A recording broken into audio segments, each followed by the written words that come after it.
Preview. मेरा नाम राशिद सिद्दीकी है। मैं वक्फ मालमत्ता सुरक्षा फोर्स का एक ज़िम्मेदार सिपाही हूं और उसके तहत एक वक्फ बोर्ड के क़रीब में मुगलपुरा कोनूर कॉलोनी में वहां पर जो है सर्वे नंबर 16 जिसका पीआर कार्ड नंबर 218 है, वहां पर घाटी प्रशासक और डीन साहब की मदद से एक इलीगल बांधकाम तामीर हो रही थी बाउंड्री वॉल की।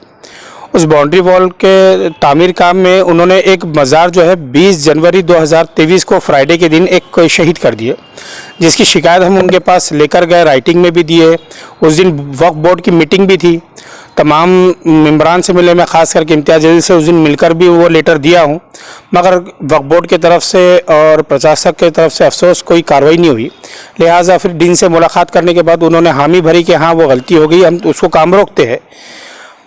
मगर वो उसके कुछ दिन के बाद उन्होंने दूसरे जेसीबी दूसरे ड्राइवर के तहत फिर वो काम को कंटिन्यू बदल कर एक नाली की शक्ल में शुरू कर दिए, जिसकी अर्जेंसी ज़रूरत नहीं थी, और 2 मज़ारात और शहीद कर दिए, जिसकी वजह से अब हमने एक डिमांड करे कि उनके वफ़ के सीओ के तहत कि डीन साहब के ख़िलाफ़ 295 ए और वफ़ प्रॉपर्टीज़ पे इंक्रोचमेंट करना, इलीगल बांधकाम के ताल्लुक से डीन के ऊपर केस किया जाए।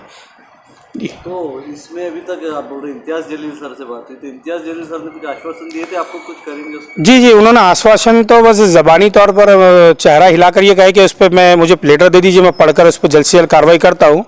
और रहा मसला या सिर्फ चेयरमैन का साहब का ही नहीं, फौजिया मैडम साहिबा से भी मैंने बात किया, तो उन्होंने कुछ दिल्ली में थे, उन्होंने कहा कि आप सीओ साहब से बात करें।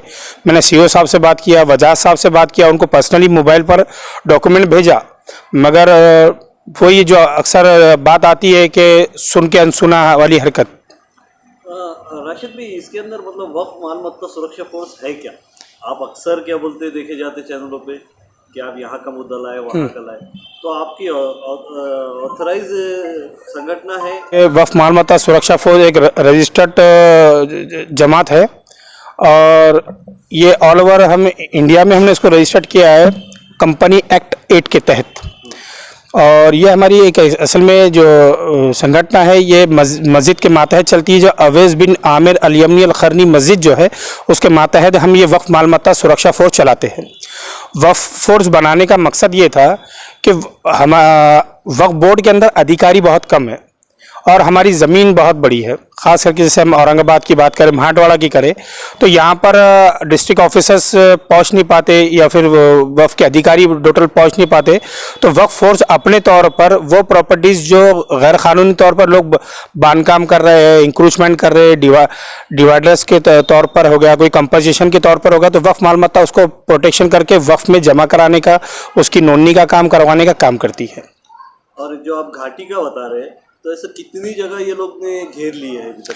मतलब वैसा देखा जाए तो सर जी, ओरिजिनल में आप कभी डॉक्यूमेंट्स की स्टडी वगैरह करें घाटी की, तो ओरिजिनल में घाटी 200 survey number city survey number 240 में आती है, उसमें बटे 1, 2, 3 होता है, मगर जिसमें उन्होंने आज काम कर रहे 218 में ये पूरा इलीगल काम है, ये उनका कब्जे पे प्रशासक ने बनाया गया है।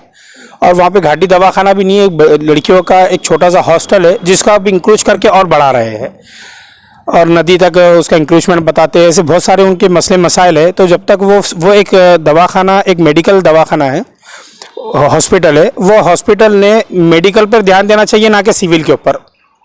तो ये तो एक अच्छी चीज़ है ना, अगर घाटी की जगह बढ़ेगी तो वहाँ पे तो अच्छे लोगों का इलाज होगा और ज़्यादा बिल्डिंग बनेगी, तो एक वक्त की ज़मीन उस पर इस्तेमाल हुई तो कुछ आपत्ति तो नहीं होनी चाहिए? नहीं, आपत्ति हमें बिल्कुल होंगी।